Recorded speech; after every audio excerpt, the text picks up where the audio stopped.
an Abdurrahman bin Auf radhiyallahu anhu anna Nabiy sallallahu alaihi wasallam ahazaha ya'ni jizyata min majusin hajar, rawahu Bukhari. Jadi Rasulullah SAW, kata Abdurrahman bin Auf, pernah mengambil yakni jizyah, pembayaran dari orang-orang Majusi, ya, karena mereka dijamin keamanannya. Mereka hidup di lingkungan Muslim, ya. Jadi tidak boleh kita bilang jizyah ini kemudian ada tokonya orang kita undang alasan jizyah karena mereka tinggal di tempat mayoritas. Nah begitu. Ini berlaku diatur oleh negara, diatur oleh pemerintahan, diatur oleh sultan. Kalau Islam hukumnya berkuasa mayoritas dan hukum Islam yang dipakai, beginilah modelnya. Jadi kita tidak ada bayar pajak. Yang bayar pajak itu adalah non Muslim. Apa yang kita bayar? Zakat, sedekah. Ya kan begitu. Jadi ketika hidup pemerintah Islam, jadi jangan salah paham seolah-olah kita tidak adil dalam hal ini, ya, seolah-olah hanya orang non Muslim saja ya yang dizalimi. Tidak, sama, mereka bayar pajak, itulah disebut dengan jizyah, upeti. Kita bayar zakat, sedekah. Kemudian apabila ada orang non Muslim yang hidup di wilayah hukum Islam, kemudian mereka susah, mereka lapar, mereka miskin, apa pertanyaannya? Apakah mereka boleh menerima sedekah? Boleh. Boleh. Jadi adil, Islam itu adil. Jadi kita tidak bayar pajak, tidak boleh tidak bayar zakat. Tapi kenyataannya, realita yang kita hadapi, dua-dua kita bayar. Kayak begitu. Kita mayoritas sekaligus bayar pajak sebagai kewajiban warga negara, kemudian sekaligus bayar zakat sebagai kewajiban agama, kan begitu. Jadi memang double-double, ya. Tapi kadang orang Islam, kadang sebahagian besar pajak yang nilainya sekarang berapa? 11% rata ya, kecuali pajak bonus, pajak yang lain ya. Nah, pajak rata 11%. Itu nilainya 11%. Artinya bahkan pajak warung makan ya, kita makan berapa? 10%. Jadi kan begitu juga pedagang kecil UMKM, dia punya pajak 11%. Sampah. Jadi lain lagi itu Pak. Kalau sampah kayaknya masih sama-sama mutualisme, asal lancar diangkat sampah kan. Nah, tapi yang begini-begini, yang sebenarnya dibebaskan kita berusaha. Nanti ketika kita wajib zakat, baru ditunaikan zakatnya 2,5%. Jadi pajak tinggi kan. Tapi kan kebanyakan kalau pajak kita ada juga yang taat pajak kan. Pasti kita taat pajak. Pedagang kecil yang di samping kita, warung-warung, pasti dia bayar pajak. Kenapa? Ketika dia beli barang, ya, dia bayar dengan pajak. Tidak akan turun barang dia, tidak jadi transaksi kalau dia tidak bayar pajak. Jadi kalau nilai barangnya 100.000, dia harus bayar kurang lebih 111.000. Karena 11.000 pajaknya. Jadi seolah-olah non-Muslim yang bayar pajak, kayak begitu. Distributor yang besar yang bayar pajak, padahal tidak. Yang bayar pajak itu kita, masyarakat kecil yang bayar pajak. Kira-kira begitu. Jadi double-double Pak ya. Jadi kalau hukum Islam yang harusnya bayar pajak itu non-Muslim. Karena kalau hukum Islam terpakai, jadi kita bayar sedekah saja, bayar zakat saja. Sedekah nanti ini bermanfaat juga untuk non-Muslim. Kalau mereka memang miskin, mereka butuh bantuan, harus dibantu. Jadi adil dia, pemerataannya itu sama. Bahkan hukumnya sama. Ketika mereka diganggu, orang Muslim yang mengganggu juga harus dihukum yang sama. Kisas juga berjalan. Jadi kalau kita ganggu non Muslim yang mereka itu ada bayar jizyah, dia ada buat perjanjian, ketika kita hilangkan telinganya, maka orang muslim yang hilangkan juga dihilangkan telinganya. Oh, kenapa bisa? Dia non muslim sama, karena dia dalam penjagaan, dalam jaminan pemerintahan Islam. Jadi sama. Nah, jadi orang Majusi ini beda dengan Nasrani dengan Yahudi. Kalau Yahudi Nasrani ini kan dia dari Ahlul Kitab, ya. Nah, awalnya Ahlul Kitab, kemudian para rahib, pendeta-pendeta dan sebagainya mulai banyak manipulasi, ya. Nah, sehingga sudah digolongkan orang-orang musyrik. Ya, apalagi kalau sudah saudara kita non muslim kan, yang Nasrani sudah ada Tritunggal. Ya kan? Artinya 3 di antara 1 atau 1 di antara tunggal, itu musyrik sudah namanya. Ya. Sehingga bukan jadi. Kalau Majusi dia murni penyembah api. Jadi penyembah api itu Majusi. Kalau dulu kita di Indonesia animisme ya, penyembah apa? Barang-barang yang keramat, kemudian roh-roh yang keramat, itu Majusi. Ya, itu Majusi. Nah, kalau sekarang apa ya? Kayak Majusi mungkin Konghucu, Hindu, Buddha. Nah, itu Majusi. Dulu Majusi di zaman Nabi itu mereka sembah api. Kalau sekarang kan lebih modern, matahari. Ya, beda-beda tipis, sama. Nah, kemudian asnam, patung-patung. Ada nama-namanya. Kalau dulu di zaman Nabi ya Lata, Uzza, Manat dan sebagainya. Kalau sekarang mungkin bermacam-macam dia. Raja kucing kah, raja apa kan? Macam-macam. Tapi mirip-mirip sama sih. Begini pula. Tapi sama. Karena kalau kita sebenarnya, ini yang bawa ini Tuhan yang bawa ini Tuhan yang bawa hujan, ini Tuhan yang bawa rezeki, ini Tuhan yang ngurus ini. Jadi terlalu banyak Tuhan. Kalau kita Asmaul Husna itu kekuasaan Allah, kan begitu? Nama-nama Allah, artinya Allah berdiri sendiri, Dia memelihara, Dia menciptakan, Dia membagi rezeki, Dia memberikan kekayaan, Dia mematikan. Semua sifat itu 99 ada sama Allah yang wahid, yang tunggal. Ya kan begitu kita punya tauhid. Tapi kalau di luar Islam beda Pak. Ya, Tuhannya banyak. Kan begitu. Nah, jadi itu yang tidak ada dalam agama-agama lain. Tauhid kita ini, ya, bahwasanya hanya Allah satu-satunya. Ya, semua husnanya perangkatnya, kekuasaannya Allah. Ya. Karena biasa ada orang-orang orientalis mencoba memasukkan, Islam juga ada Ar-Rahmannya Tuhannya, ada Ar-Rahimnya, ada Maliknya, ada Kudusnya, ada Salamnya, ada Mu'minnya, ada Muhaiminnya. Beda, itu bukan Tuhan. Ya, Tuhannya itu Allah. Semua kekuasaan sifat-sifat itu ada sama Allah. Jadi sebenarnya begitu.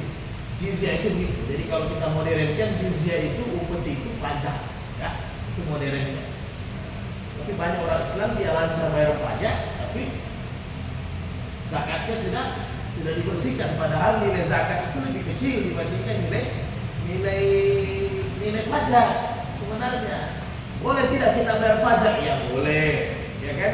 Karena kita hidup di negara ini, kemudian tujuannya pajak adalah pasti bagaimana hasil pajak itu dinikmati semua warga negara, walaupun banyak bocornya. Kan begitu kan? Nah, walaupun banyak bocornya, terkumpul pajak untuk aspal, terkumpul pajak kendaraan kan untuk jembatan, bolehlah, ya. Tapi biasanya banyak bocornya. 10M anggaran jembatannya, ya, yang terlaksana 5M. 5M-nya kemana? Masuk ke kantong-kantong yang tidak bertanggung jawab. Nah, ini ya repotnya. Oke, begitulah gambaran kira-kira jizyah Pak ya. Nah, jadi kita ini memang 2 beban. Bayar jizyah, bayar juga zakat. Jadi luar biasa. Apalagi kalau ada wacana lagi 2025 mau dikasih naik lagi 1%. Ustaz? Orang mewah dikasih naik 1%, jadi 12%. Jadi kalau Bapak ikut dengan warung makan lagi, distribusi sampah juga mau dikasih naik bawah. Kalau masih distribusi sampah oke lah, yang penting tidak balarat diangkat, tapi kan kenyataannya biasa di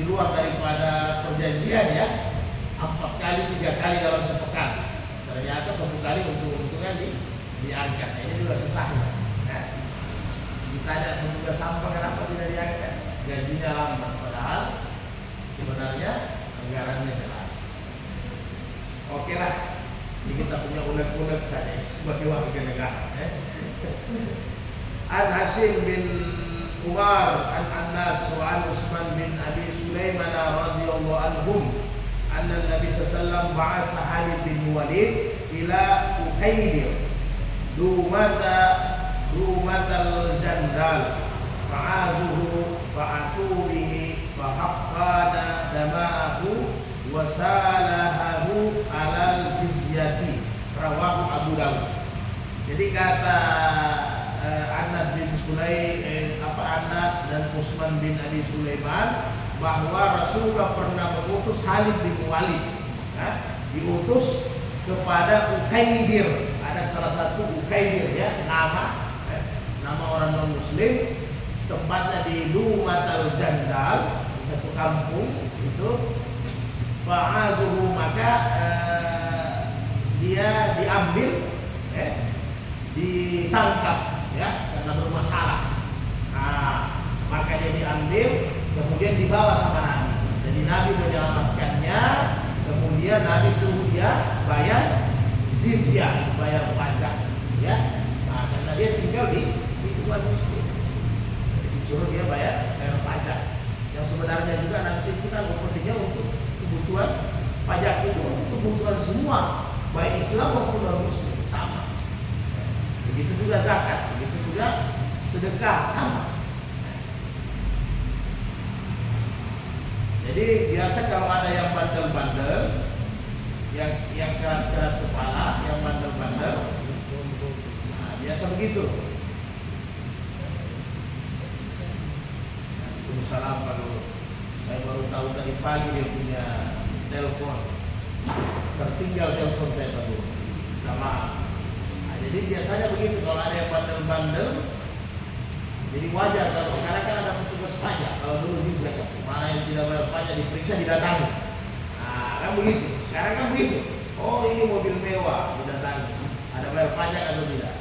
Jadi jelas. Bahkan di zaman Nabi ini orang yang tidak bayar jizyah ini diutus Khalid bin Walid. Tahulah Khalid ini kan selevel panglima perang, ya. Maka dia diutus untuk panggil surat panggilan, menghadap sama Nabi. Habis itu Nabi lindungi, Nabi maafkan, tapi dengan catatan bayar jizyah. Jadi modernnya sekarang jizyah adalah pajak lah, kira-kira begitu ya, untuk non muslim.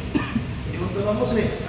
Kalau sekarang kita kan double ya, bayar pajak, bayar zakat. Jadi begitu kira-kira. Kemudian An-Muaz bin Jabal radhiyallahu anhu ba'asani Nabi sallallahu alaihi wasallam ila Yaman. Dari Muaz, saya diutus oleh Nabi ke Yaman. Jadi kan Nabi ini ada diplomatnya lah kalau sekarang ya, utusan diplomat, tapi tujuannya untuk dakwah, menyiarkan agama, ya kan begitu kira-kira. Jadi termasuk Yaman ketika itu sudah dikuasai oleh dakwah Islam, maka diutuslah Muaz bin Jabal sebagai gubernur di sana. Kemudian fa'amarani an ahada min kulli halin dinaran au idlahu muafi au idlahu muafiriyah, akhrajahu salasatu wa sahih Ibnu Hibban wal Hakim. Jadi Muaz bin Jabal, aku diutus ke Yaman. Selain beberapa aturan-aturan yang telah ditetapkan oleh Nabi, satu aturan lagi adalah aku diperintahkan bagi orang yang non-muslim, ya, hak-haknya sama kan? Hak-haknya sama, dijaga, dilindungi. Kemudian hanya ada beda, karena orang muslim harus bayar zakat, bayar sedekah, maka orang non-muslim dia harus bayar jizyah, upeti. Nilainya itu untuk satu orang 1 dinar. Ya, kalau tidak ada 1 dinar dalam bentuk emas, ya, cash, boleh dia yang senilai, sesuatu yang senilai, apakah dia kain atau dalam bentuk harta apa yang senilai harganya dengan 1 dinar kalau dikemaskan. Jadi boleh. Nah, itulah nilai upeti yang ditetapkan, pajak yang ditetapkan ketika itu. Ya. tidak besar. Aturan-aturan. Maka ketika mereka hidup dalam pemerintahan Islam, ya, ketika mereka sudah membayar itu jizyah, pajaknya, maka kita harus melindunginya. Sama yang tadi kita ulang, semua hak-hak orang Islam sama dengan hak-haknya mereka. Nah, dari sudah yang kemudian sama juga sebaliknya, uang jizyah itu juga untuk masyarakat, sama dengan zakat dan sedekah. Ya, hanya ada ikhtilaf ulama mazhab, khususnya zakat fitrah. Ya, kalau zakat fitrah harus kita serahkan kepada sesama muslim. Kalau sedekah, ketika sudah terkumpul di Baitul Mal sedekah, kemudian uang upeti, uang jizyah, maka siapapun yang membutuhkan apapun agamanya harus kita bantu. Baik dia non muslim maupun muslim, kalau dia miskin duafa bisa digunakan itu Baitul Mal. Kecuali zakat fitrah, karena memang itu fitrah untuk orang muslim. Nah, jadi hati-hati, nanti kita talim lagi 1 bulan mau Ramadan, baru kita fokus lagi yang perkara-perkara Ramadan. Jadi hati-hati ya, jangan zakat fitrah nanti disimpan, orang sudah stor beras atau orang stor uang, baru pergi disimpan habis lebaran, baru dibelikan semen atau dan sebagainya, jadi dihabiskan. Jadi Pak ambil zakat ataupun unit pengumpul zakat harus keliling, pastikan bahwa malam itu semua nanti besok orang harus makan, jangan ada tidak makan. Ya. Bagaimana radiusnya? Sebagaimana radius azan, itu aturan syariatnya menurut mazhab Imam Syafi'i. Kalau radius azan itu sepakat ulama mazhab 40 rumah, ya, utara, selatan, barat dan timur, kalau keuangannya mencukupi. Nah, kalau sekarang kayaknya bukan 40 Pak, karena pakai sound system, ya. Nah, itu 40 rumah karena orang naik di atas, dibuat menara. Kalau di zaman-zaman dulu di Jawa kan masih banyak saya lihat menara-menara tua kayu. Nah, dulu ada, kalau di Masjid Jami Kampung Baru dulu ada, sudah dibongkar. Itu, nah jadi orang naik di atas, itu seruannya dia berteriak, itu memang 40 rumah kurang lebih kedengaran. Tapi kalau sekarang kayaknya kalau tidak pakai tua biar naik di atas, kendaraan hirupik begini kadang tidak terdengar. Ya. Jadi tetap, jadi ada keseimbangan ya, antara non muslim dengan Islam, ada zakat, sedekah, kemudian ada pajak. Jadi tetap berjalan dengan bagus. Kemudian An Ais bin Amr al-Muzanni radhiyallahu anhu, Nabi sallallahu alaihi wasallam al-Islamu ya'lu wa la yu'la. Ya. Islam itu tinggi, wala yu'la, dan tidak ada yang mengalahkannya, dan tidak ada yang tinggi dari Islam. Nah, ini urusan tauhid juga ya. Nah, jadi tanamkan dalam diri bahwa Islam ini, kalau ayat bilang inna dina, ya, inna dina innallahi Islam. Jadi yang diterima itu hanya Islam. Harus ini tauhid. Tanamkan. Jadi urusan nanti non muslim juga tanamkan, ini urusan mereka, ya kan? Urusan mereka, tapi ini kita harus tanamkan. Karena agama sama atau tidak agama? Tidak sama. Ya, beragama, ya warga negara semua beragama, tapi agama tidak sama dalam tauhid Islam. Jadi Islam ini tinggi, tidak ada yang mengalahkan. Artinya apa? Syariat-syariat yang ada di dalam Islam jangan kita permainkan, jangan kita hilangkan. Jangan kita hilangkan keagungan Islam ini gara-gara kita punya tingkah, gara-gara kita punya akhlak, hati-hati. Ya. Walaupun Islam ini tinggi, tidak bisa kita buat semena-mena dengan non muslim juga, tidak boleh. Karena ketinggian Islam ini harus kita jaga wibawanya. Ya kan begitu. Kalau dalam hadis sahih apabila kecintaan dunia minha haibatul Islam, apabila kecintaan dunia sudah menguasai orang Islam, maka kehebatan agama ini dicabut. Jangan salah satu. Jadi gara-gara urusan dunia, kadang syariat kita injak-injak. Jadi ini tanamkan diri, Islam ini tinggi, saya tidak boleh korupsi, saya tidak boleh buat maksiat, karena saya hancurkan Islam ini. Tidak boleh. Nah, saya tidak boleh menzalimi, karena Islam sudah melengket sama kita. Islam ini kan keselamatan. Jadi semua harus dalam keadaan aman, selamat. Ketika kita realisasikan hakikatnya salat, terakhir assalamualaikum kanan, assalamualaikum kiri, semuanya harus penuh dengan keselamatan dan rahmat. Itu pengamalannya di dalam kehidupan kita sehari-hari. Jadi kita jaga di bawah Islam ya. Ada lagi hal-hal yang kecil biasa, orang kadang tidak terlalu perhatikan. Ya, kita jaga sama seperti bagus. Bagus tidak kalau Quran kita bawa di WC? Tidak boleh. Karena menjawab salam saja tidak boleh. Apalagi mengaji di WC. Kalau menyanyi sebenarnya bukan hanya di WC, di luar WC juga jangan menyanyi kalau bisa. Ya kan begitu. Jadi dijaga.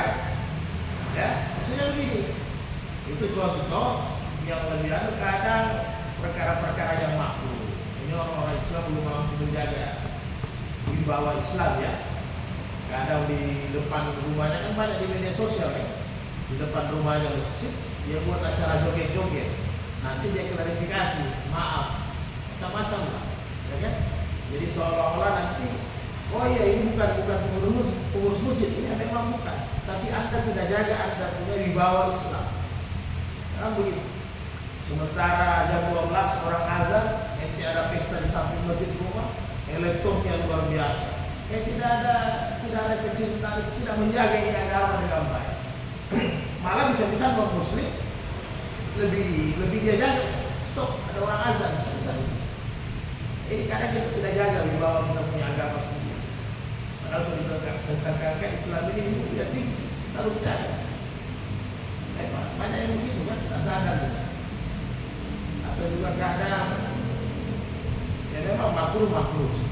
Mudah-mudahan makruh tanzih, tapi kalau makruh tahrim kan repot.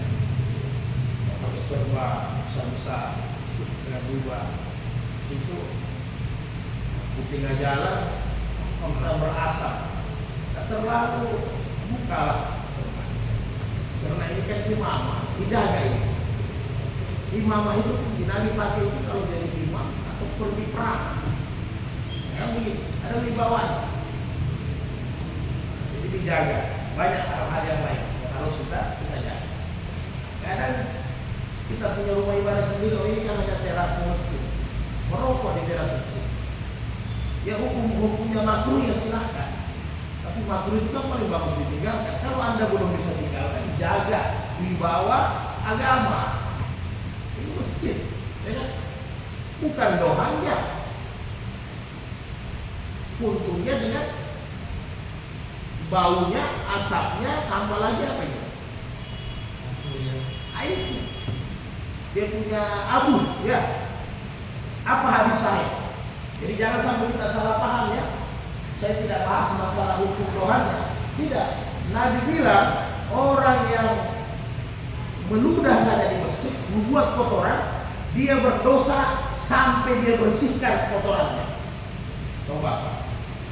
Ya enggak? Jadi ketika itu ada orang yang di zaman Nabi, dia buang apa kalau orang Palu bilang gontok, lendir, ingus, melengket di dinding masjid, maka Nabi bilang kafarahnya dia harus ambil bersihkan. Kalau tidak, dosanya berjalan terus. Jangan main-main Pak. Di hadis-hadis yang lain, kita keluarkan satu butir kotoran dari masjid itu sebagai mahar bidadari di akhirat. Jadi kalau kita masukkan kotoran,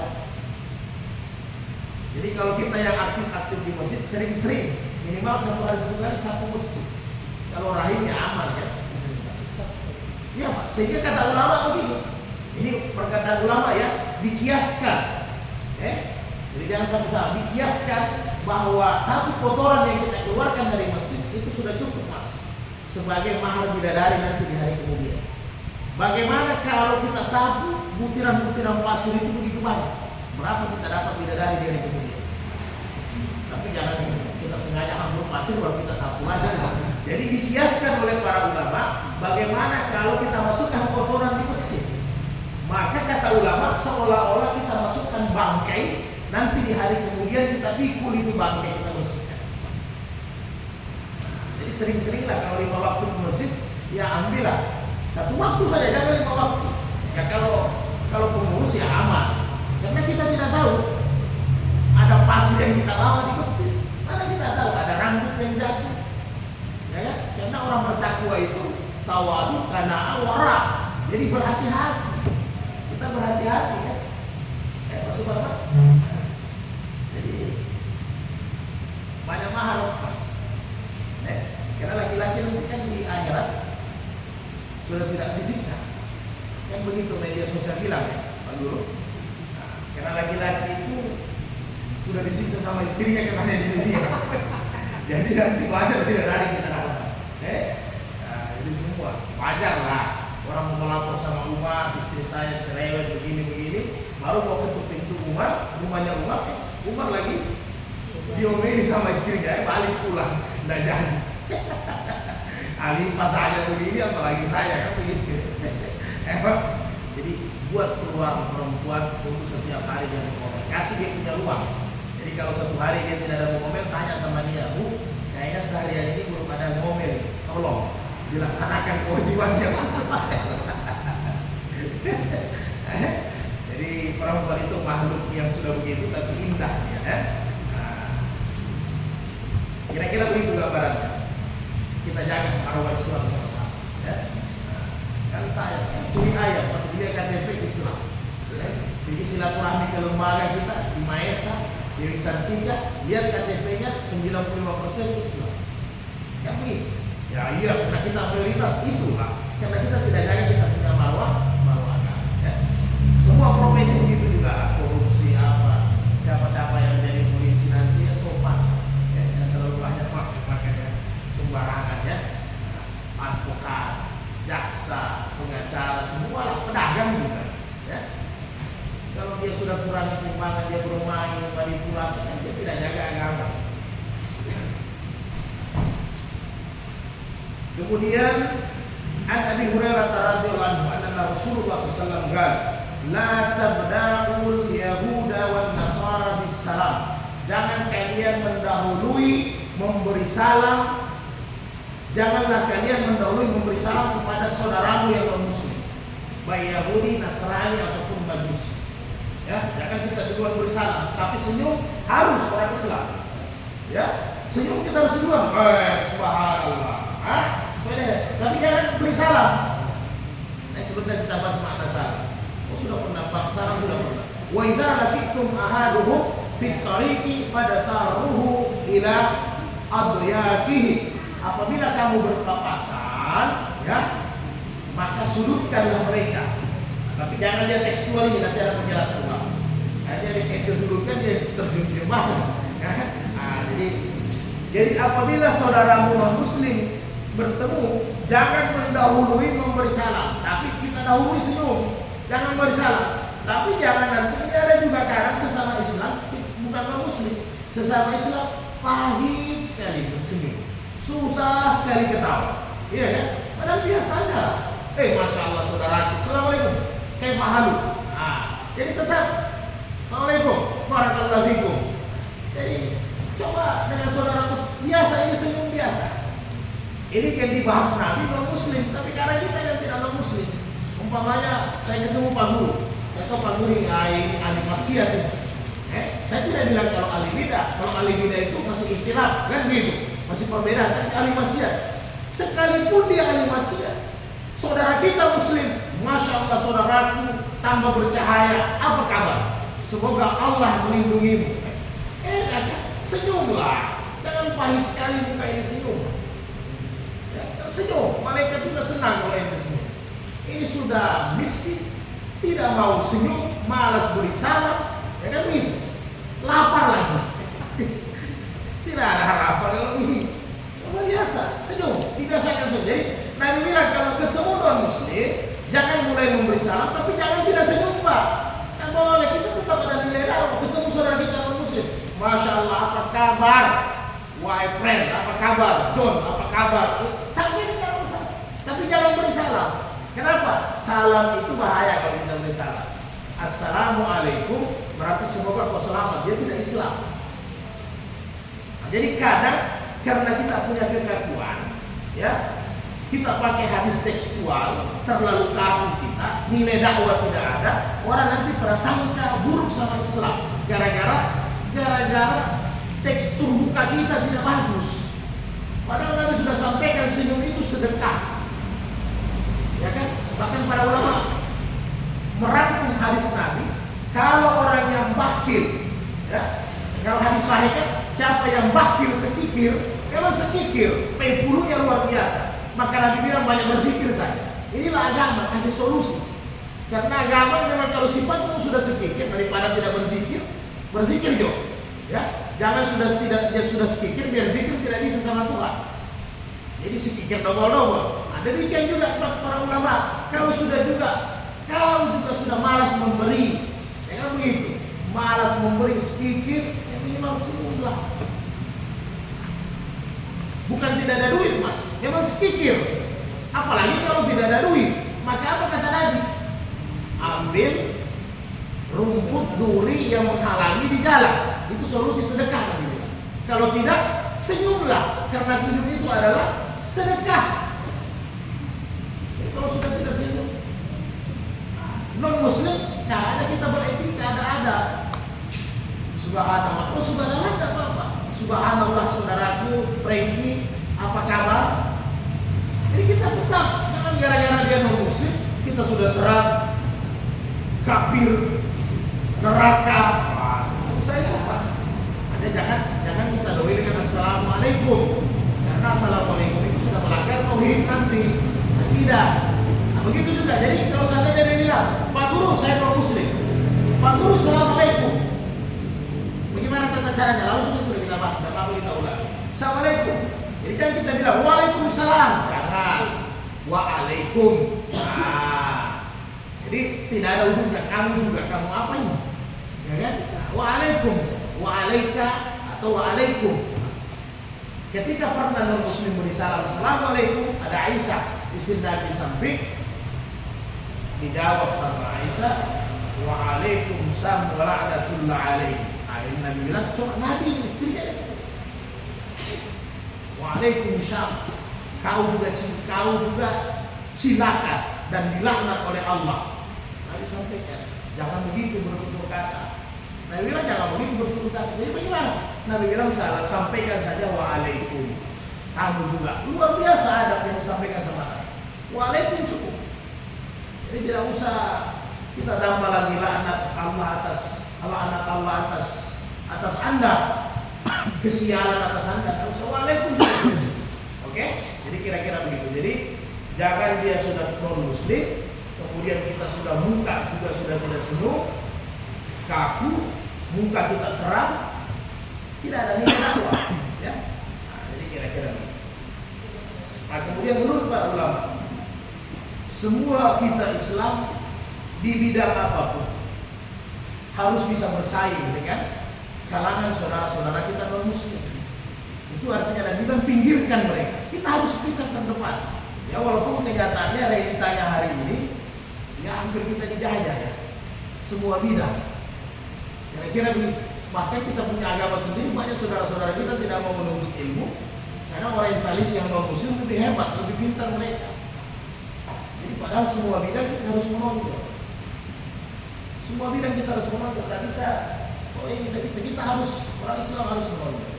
Karena kita ini tinggi mulia. Kira-kira demikian. Jadi bisa kita paham ya. Jadi kalau berpapasan, jangan sampai senyumnya hilang. Ya, tetap senyum.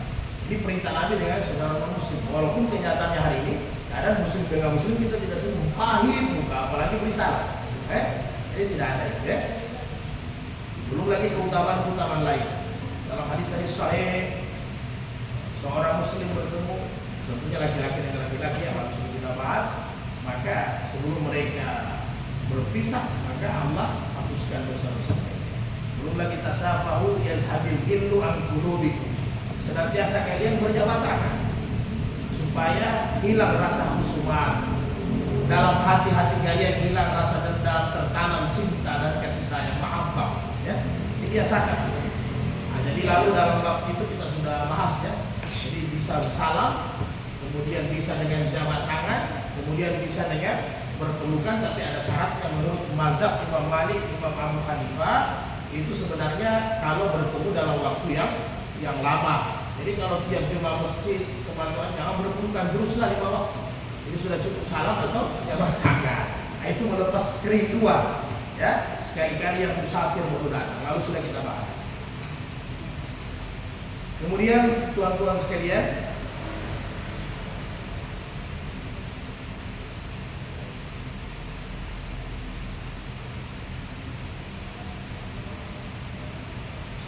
An Abdullah bin Umar radhiyallahu anhu an Nabi sallallahu alaihi wasallam qala man katala muahadan lam yarah raihatan jannah wa inna raihaha la yujadu min masyiratil arba'ina aman akhrajahu Bukhari. Jadi yang lalu hadis 2 pekan lalu kita sudah bahas, ya. Ini ada lagi hadisnya. Jadi barang siapa yang membunuh muahadan, ini muahad, jadi kafir zimmi, termasuk kafir muahad, ini yang dalam perlindungan, jaminan, ada perjanjian atau perlindungan pribadi, jangan sekali-kali kita bunuh karena hak-haknya itu sama. Kalau memang pemerintahan Islam itu berdiri dengan baik, kan, maka hak-haknya itu sama. Hukum kisas, hukum had juga terpakai, yang lalu kita sudah bahas. Jadi sehingga kata Nabi, siapa yang membunuh orang non-muslim, saudara non-muslim, dia dalam jaminan dan perlindungan zimmi, dalam perlindungan pemerintahan Islam, maka dia tidak akan mencium bau surga. Padahal kata Nabi, wa inna riha la yujadu min masyirati arba'ina aman. Padahal bau surga ini dari perjalanan dari 40 tahun jarak itu sudah tercium bau surga. Allah. Jadi kalau bau surga saja kita tidak dapat cium, bagaimana mau masuk, Mas? Nah, jadi jangan sembarangan, oh itu kafir, tidak bisa. Ada aturan-aturan hukumnya, ya. Selagi dia dalam perjanjian, dalam perlindungan, maka tidak bisa diganggu, ya. Tidak boleh kita ganggu mereka, haknya sama dengan hak muslim. Kalau orang muslim yang bunuh, maka kisas tetap diterapkan. Begitupun sebaliknya, kalau mereka yang membunuh, mereka yang mengganggu, maka hukum had, hukum kisas juga sama diterapkan. Karena mereka hidup dalam perlindungan pemerintah Islam yang berkuasa pada saat itu.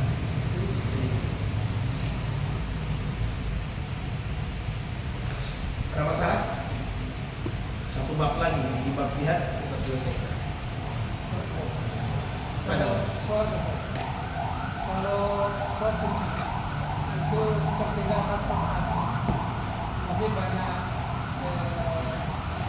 pendapat itu mengaku satu, ada juga yang menggunakan karena di atas itu menggunakan itu tidak dijelaskan karena musafir pas Jumat datang pas sholat pas Jumat ada dulu. Jadi menggunakan 2 rakaat atau menggunakan 4 rakaat. Lalu sudah kita bahas, ya, di bab Jumat. Sudah bahas, ya. Nah, jadi ijma ulama yang mayoritas ulama 80%, ya, dari mazhab Syafi'i, Abu Hanifah itu tetap 2 rakaat. Tetap 2 rakaat. Nah, walaupun ada sebagian mengatakan digerakkan 4 rakaat, tapi tidak qat'i, ya. Agak lemah. Jumhur ulama tetap 2 rakaat. Urusan dia ketinggalan khutbah, dia kehilangan keutamaan, ya. Dia kehilangan keutamaan. Jelas banyak keutamaan karena Nabi sudah sampaikan dalam hadis-hadis sahih, kalau khatib sudah di atas mimbar, berarti catatan malaikat sudah selesai. Karena dalam hadis sahih, man raha sa'atul ula, siapa yang datang pada saat yang pertama, maka dia seperti bakar, berkorban onta dulu, bakar onta, baru bakar, baru ganam, baru baidah, telur, sedekah telur. Jadi 4, ya, onta, sapi, kambing, telur. Jadi orang yang kelima sudah sudah tidak dapat keutamaan. Tapi kalau khatib sudah di atas mimbar sudah tertutup. Jadi keutamaan saja. Apakah sah Jumatnya? Ijma ulama 4 mazhab Jumatnya tetap sah. Ya. Jadi paling yang ada perbedaan ketidaksahan Jumat yang lalu sudah kita bahas di surat Al-Jum'ah, tentunya hanya dari sisi jumlah orang. Ya, mazhab Syafi'i 40 orang sah Jumat. Tapi mazhab Abu Hanifah walaupun dia 2 orang, ada azan, ada khatib. Ya, kalau mazhab Imam Ahmad, Imam Malik 12 orang. Karena dia di surah Al-Jum'ah. Ketika Nabi sementara berkhutbah, tiba-tiba ada pedagang di luar kasih diskon dari Syam, ya. Asbab nuzulnya surat Al-Jum'ah. Wa idza ra'au tijaratan, ketika mereka mendengar ada diskon pedagang, semua lari. Maka tafsir mengatakan illa isna asyara, kecuali hanya 12 orang yang duduk. Jemaah lain keluar, kenapa rebut barang diskon. Nabi lagi di atas mimbar. Maka kata Imam Ahmad, Imam Malik, 12 orang sudah boleh salat Jumat. Kalau seandainya batal 12 orang, Nabi sudah turun dari mimbar. Kan begitu. Nah, jadi itu perbedaan. Jadi paling hanya perbedaan jumlah orang. Jadi kalau di mana-mana kita dapat, tapi rata-rata mayoritas kita di Indonesia kan mazhab Syafi'i. Rata-rata ambil standar 40, maka itu masjid. Kan begitu. Baru tegakkan izin di Kementerian Agama juga begitu. Kalau dia di bawah 40 jamaahnya berarti musalla, kan begitu perizinannya sekarang. Nah, sama kira-kira Mas ya. Oke, jadi kalau sudah masuk sempurnakan saja. Sempurnakan. Nah, jadi nggak usah lagi salah sempurnakan. Kecuali memang tidak mau Jumat, musafir dan sebagainya. Ya, kalau ini singkat saja. Kalau umpamanya sekat begini, gimana itu? Jumat kan biasa full, ini ada sekat begini, maksudnya sah Jumat itu. Tidak ada masalah.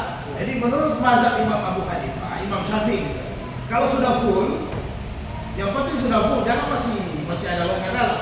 Maka dia cari sab, ada masalah. Selalu sudah kita bahas kayaknya. Bisa, walaupun ada sebagian ulama memakruhkan, ya, tapi jumhur ulama itu membolehkan dan sembahyangnya tetap. Di persoalan sebelah ya, bahkan di mazhab Imam Syafi'i itu sab perempuan. Kalau di mazhab Imam Ahmad, Imam Malik kan yang paling afdal di belakang, karena mengikuti hadis Nabi, hadis sahih bahwa sab yang terbaik laki-laki sab awal, kan begitu. Sab yang terburuk sab belakang, yang perempuan sab awal, yang terburuk, yang terbaik sab belakang. Tapi di mazhab Imam Syafi'i malah di samping, dianjurkan di samping.